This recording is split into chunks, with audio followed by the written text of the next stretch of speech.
Good morning everyone. Welcome to మన చరిత్రలో.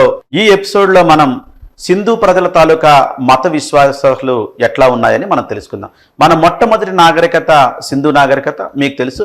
ఆ ప్రజల మత విశ్వాసాలు మనకు తెలుసుకోవడానికి ముఖ్యమైన ఆధారాలు ఆనాటి సీల్స్ ముద్రికలు, అలాగే ఆనాటి టెర్రకోట బొమ్మలు.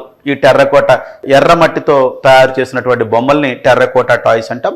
వీటి ద్వారా మనకి కొన్ని ఆధారాలు తెలుస్తున్నాయి. సో దీని ద్వారా మనం చూసుకున్నట్టయితే వాళ్ళ మొట్టమొదటి దేవత, మెయిన్ ఇంపార్టెంట్ డైటీ అమ్మ తల్లి అని మనకు తెలుస్తుందమ్మా. అమ్మ తల్లి ఆరాధన వాళ్ళు ఎక్కువగా చేశారు. దీన్ని బేస్ చేసుకునే జాన్ మార్సల్ ఏం చెప్పారు? So Indus valley society is matriarchal society అని చెప్పడం జరిగింది. అయితే మనకి ఎట్లా తెలుస్తుందంటే, మనకి ఇండస్ వ్యాలీలో అంటే ఈ సింధు నాగరికతలో చాలా చోట్ల మనకి అమ్మ తల్లి విగ్రహాలు, స్త్రీమూర్తుల విగ్రహాలు దొరికాయి.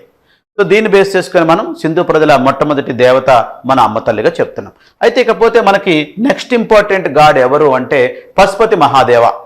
అయితే మనకి మొహంజదారో అనే ప్రాంతంలో మనకు ఒక సీల్ దొరికింది, ముద్రిక. సో ఈ ముద్రికలో మనకి యోగి పోస్చర్లో కూర్చున్న ఒక వ్యక్తి, అతని చుట్టూ 4 జంతువులు, యానిమల్స్, మనకి బఫెల్లో, టైగర్, రైనో, ఎలిఫెంట్, ఈ 4 యానిమల్స్. అట్లానే అతని కాళ్ళ దగ్గర 2 జింకలు ఉన్నాయమ్మా, 2 డీర్స్. అయితే అతను 3 heads and 2 horns, 3 తలలు 2 కొమ్ములు కలిగి ఉన్నట్టు మనకు తెలుస్తుంది.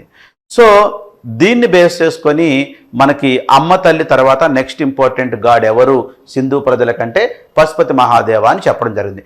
ఈ పశుపతి మహాదేవ అనే జాన్ మార్సల్, సో అప్పుడు ఇవి కనుగొంటున్న సమయంలో ఉన్నటువంటి director general of archaeological survey of India John Marshall, అతను ఈ పశుపతి మహాదేవాన్ని ప్రోటోశివగా పిలవడం జరిగింది. అంటే శివాకి ముందు రూపంగా వర్ణించడం జరిగింది.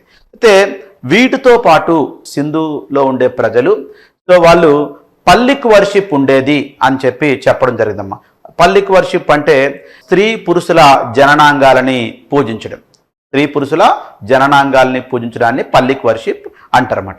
ఇంతే కాకుండా మనకి ఆ రోజుల్లో యానిమల్ సాక్రిఫైస్ ఉండేవి, జంతు బలులు ఉండేవి. సో జంతు బలుల తాలూకా వాటి తాలూకా యానిమల్ బోన్స్ అవి కనిపెట్టడం జరిగింది. దీని ద్వారా సో దేవుళ్ళకి మరియు దేవతలకి జంతు బలులు ఇచ్చే ఉండేవారు అని మనకు తెలుస్తుంది. ఇవన్నీ కాకుండా వీటితో పాటు వీళ్ళు ప్రకృతిని పూజించడం జరిగిందమ్మా, ప్రకృతిని. సో ప్రకృతిలో ఉండే చెట్టుని, పుట్టని, రాళ్ళని, అట్లాగే ప్రకృతిలో ఉండేటువంటి బర్డ్స్ని వీళ్ళు పూజించడం జరిగింది. సో ఈ విధంగా మనకి మొట్టమొదటి సింధు నాగరికతలోని ప్రజల మత విశ్వాసాలు ఉండేవి. Thank you and all the best.